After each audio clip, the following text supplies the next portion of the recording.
Hay un caso que no quiero dejar de poner sobre la mesa porque, fíjate, aumenta la preocupación por la situación de 59 colombianos detenidos en Venezuela.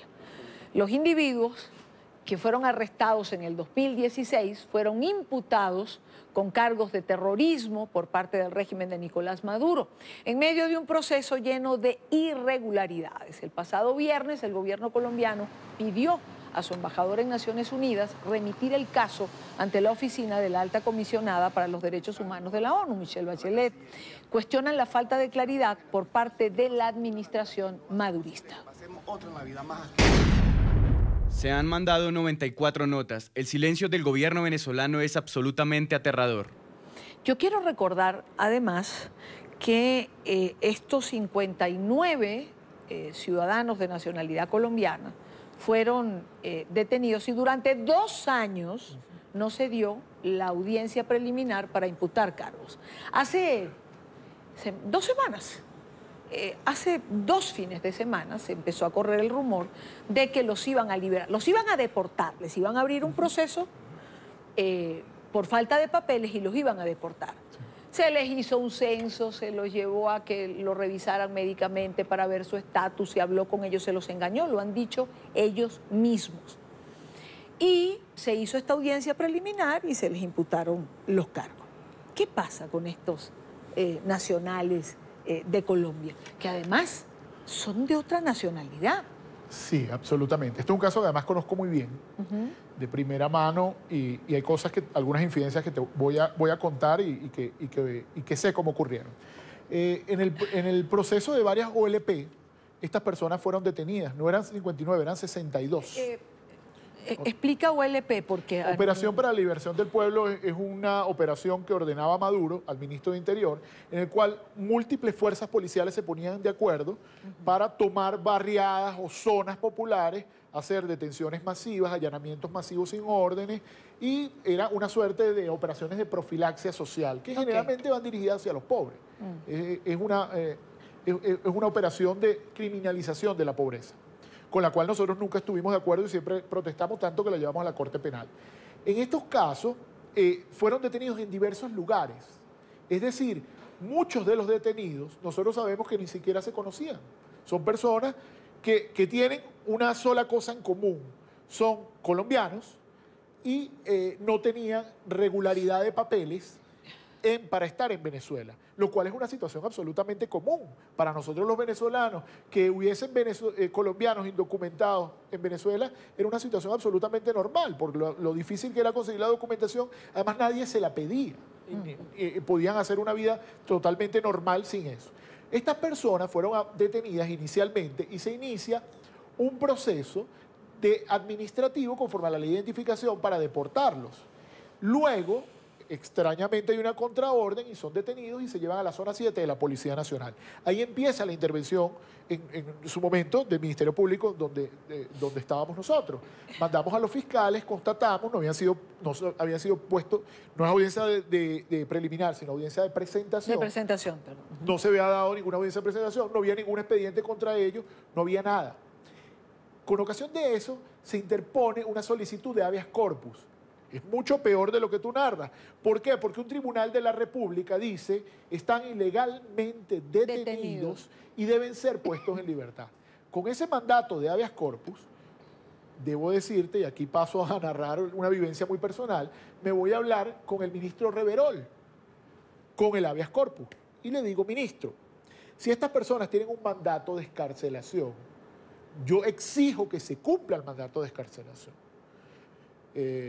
Él, que me desmienta, si quiere, me dijo, te voy a explicar qué ocurrió. El procedimiento era de deportación, incluso varios los había montado en autobús para que llegaran a la frontera. Y me llamó el presidente Maduro y me indicó que los devolviera, porque esos eran unos terroristas. Unas personas con las cuales a ninguno se les consiguió armas, ninguno tenía registros policiales.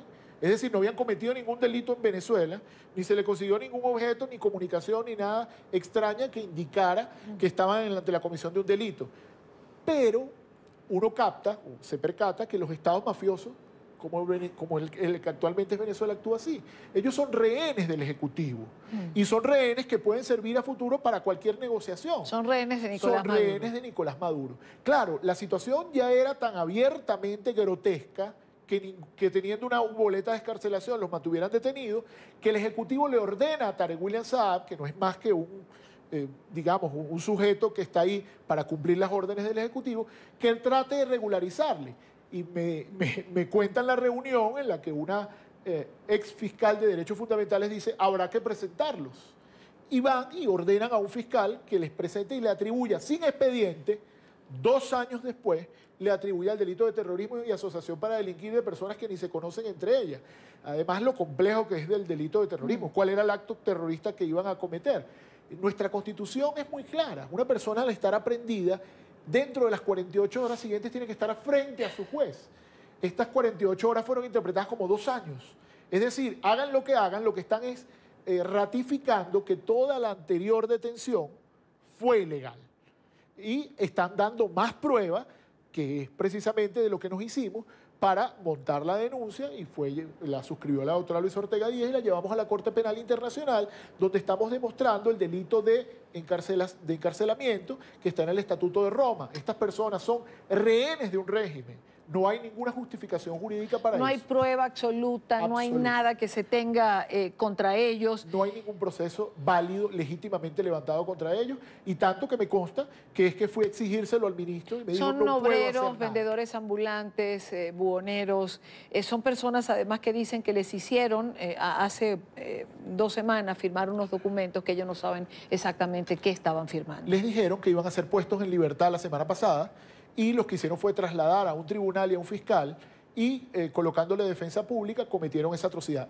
Lo más grave de esa audiencia, Idania, y que queda para la historia, es que ni el fiscal, ni el defensor, ni el juez hicieron mutis frente a la violación del debido proceso de 2 años de detención ilegal. Y es tanto que toda la estructura del Estado está putrefacta frente a la violación de derechos humanos que le pidieron a la sala, Maduro le pidió a la sala constitucional, a la espuria sala constitucional que está en Venezuela, que declarara mediante revisión constitucional inválido el amparo de habeas corpus declarado por un tribunal de instancia. Anularon esa decisión que estuvo vigente casi 2 años, la anularon el 21 de noviembre de este año y dieron paso a la presentación. Esto se cuenta, esto pasará a los anales habrá que ver en la historia del derecho.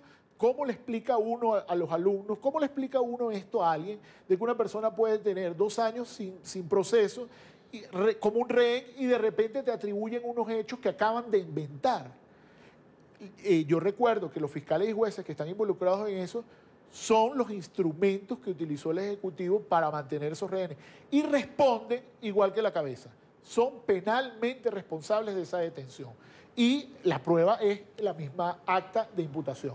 Esa la estamos tomando para agregarla en la Corte Penal y tendrán que responder tarde o temprano. Lo triste es que estas personas se mantienen en ese estado, muchos están enfermos, nosotros pudimos acreditar eso, y es una situación bien lamentable en la cual ni siquiera se puede dialogar gobierno a gobierno. ¿Por qué? Porque no es un gobierno. El de Colombia es un gobierno que va a tratar de conversar con un gobierno en una situación, pero como es un Estado mafioso, se está enfrentando a delincuentes que no entienden ese lenguaje, hablan en otro tablero. Estos juegan en otro tablero, el tablero de la delincuencia, y te digo, te los tengo de rehenes, ¿qué vas a hacer? Lo único cierto o lo único claro es que no hay justicia en Venezuela.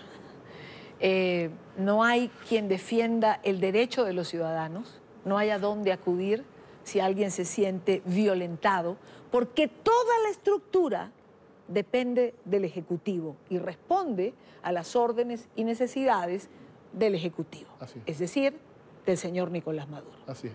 Qué indefensión. Absoluta indefensión. Zahir, te agradezco mucho que hayas estado con nosotros. Gracias por compartir en la tarde de hoy.